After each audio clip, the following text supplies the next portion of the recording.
This is how these hearings often begin, calm, almost mechanical. But beneath that tone is something serious. When you hear multiple prior convictions, that's your first clue. This isn't just another case. This is a sentencing waiting to happen. Good morning. Are you Stephanie Martin? Yes, ma'am. Give me just a second, please. Will your client waive the formal reading of the indictment in each case? This is a key legal shortcut. By waiving the formal reading, the defense is basically saying, we already know the charges, let's move this along. That usually signals one thing. A deal is already on the table.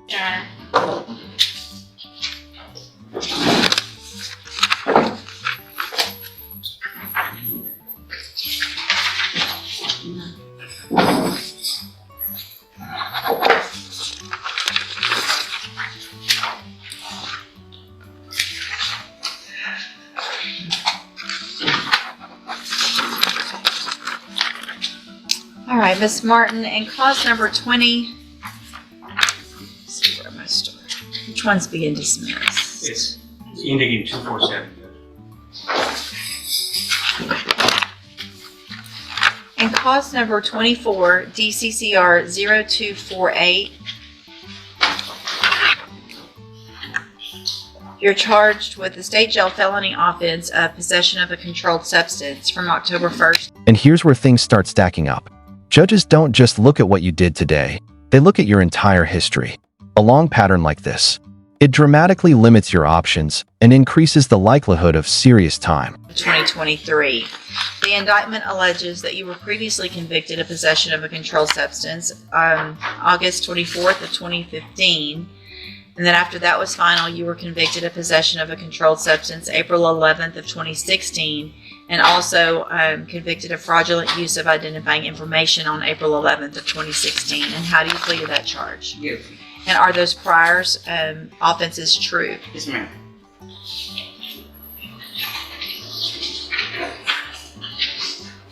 And then in cause number 23, DCCR 1850, you're charged also with the state jail felony offense of theft with previous convictions.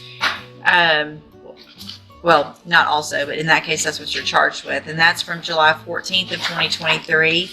The indictment alleges you were previously convicted of theft August 14th of 2001, March 15th of 2006, September 8th of 2014, August 24th of 2015, April 11th of 2016, July 31st of 2018, January 28th of 2019, and then the indictment alleges those three prior other offenses of the possession of a controlled substance in two cases in that fraud. That's it.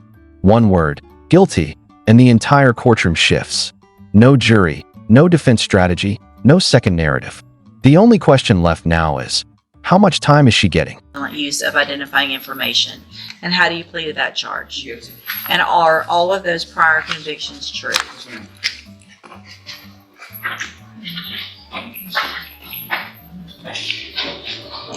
In cause number 250376, you're charged with the state jail felony offense of theft of property with previous convictions.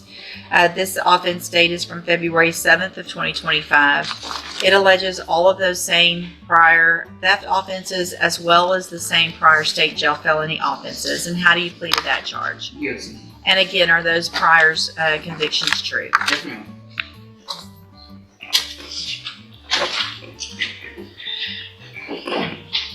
And then finally, in cause number 250375, you're charged with the state jail felony offense of theft with previous theft convictions, and this is from February 18th of 2025.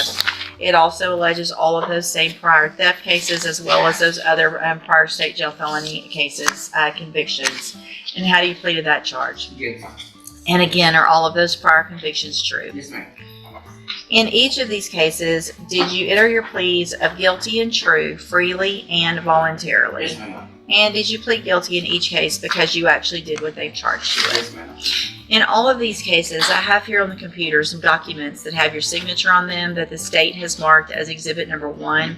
Before you signed these, did you go over them with Ms. Holmes? Yes, ma'am. Do you fully understand them? Yes, ma'am. And do you understand, if I follow the agreements that you've made with the district attorney, that you will be waiving or giving up any right to appeal? This is the trade-off most people don't fully appreciate. You get certainty, but you lose your safety net.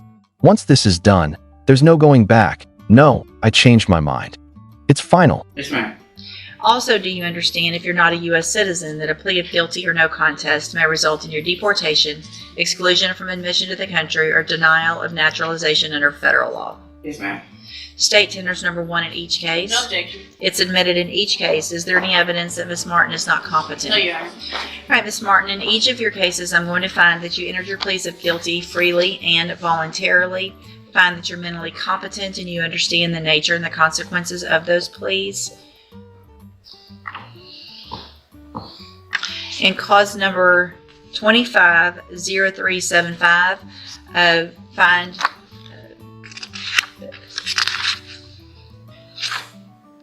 sorry, okay. In 30735, find sufficient evidence to find you guilty, and at this time find you guilty of the state jail felony offense of theft with prior convictions. Find all of the prior convictions true. Sentence you in accordance with your agreement to a term of 7 years in the institutional division of the Texas Department of Corrections. You will receive credit on that sentence for any time that you've been in custody that the law gives you the right to receive.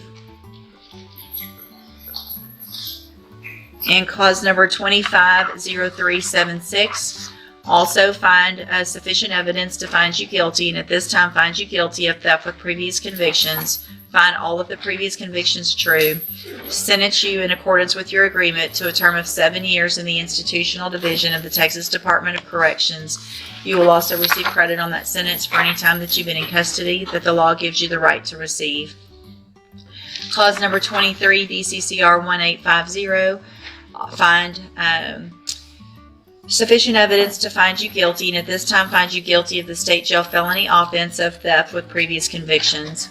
Find all those prior convictions true. Sentence you in accordance with your agreement to a term of 7 years in the institutional division of the Texas Department of Corrections. You will also receive credit for that on that sentence for any time that you've been in custody that the law gives you the right to receive. And clause number 24, DCCR 0248, also find sufficient evidence to find you guilty, and at this time find you guilty of the state jail felony offense of possession of a controlled substance. Find all of those prior convictions true. Sentence you in accordance with your agreement to a term of 7 years in the institutional division of the Texas Department of Corrections. You will also receive credit on that sentence for any time that you've been in custody that the law gives you the right to receive. These will all run concurrently, which means together at the same time. So are we doing all of this? All of it runs at the same time, yes ma'am. I will also sign a dismissal in 24 DCCR 0247 as part of that agreement. No, I'm sorry. Yes, sir. The plea also contemplates the declination of prosecution of the unfiled possession of controlled substance that appears in BPD number 2025002990. So the state has also, as part of this agreement, agreed not to pursue that specific case. Do you understand? So there's another possession case out there that Beaumont PD has, but that they haven't, either the labs haven't been done or whatever, it hasn't been indicted yet.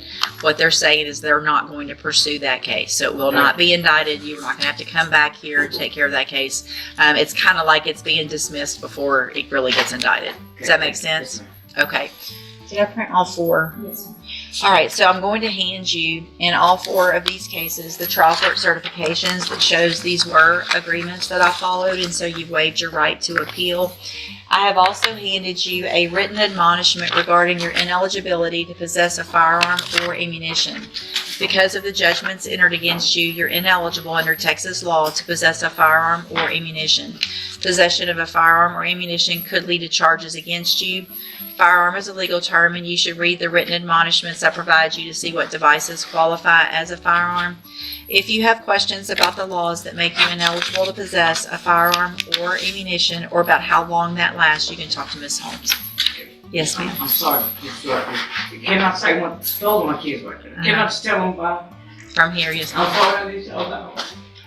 And I will see y'all when I come home, okay? You good? I love you, bitch. I love you. So, Ms. St. Clair, the thing to do is to take advantage of any opportunity you have while you're in custody so that when you do get out, you can be a part of their lives, okay? Yes, ma'am. All right. See y'all in 2.5. I love you. For stay. 7 years. And notice, no hesitation from the judge.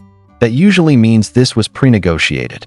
The court is simply formalizing what was already agreed behind the scenes.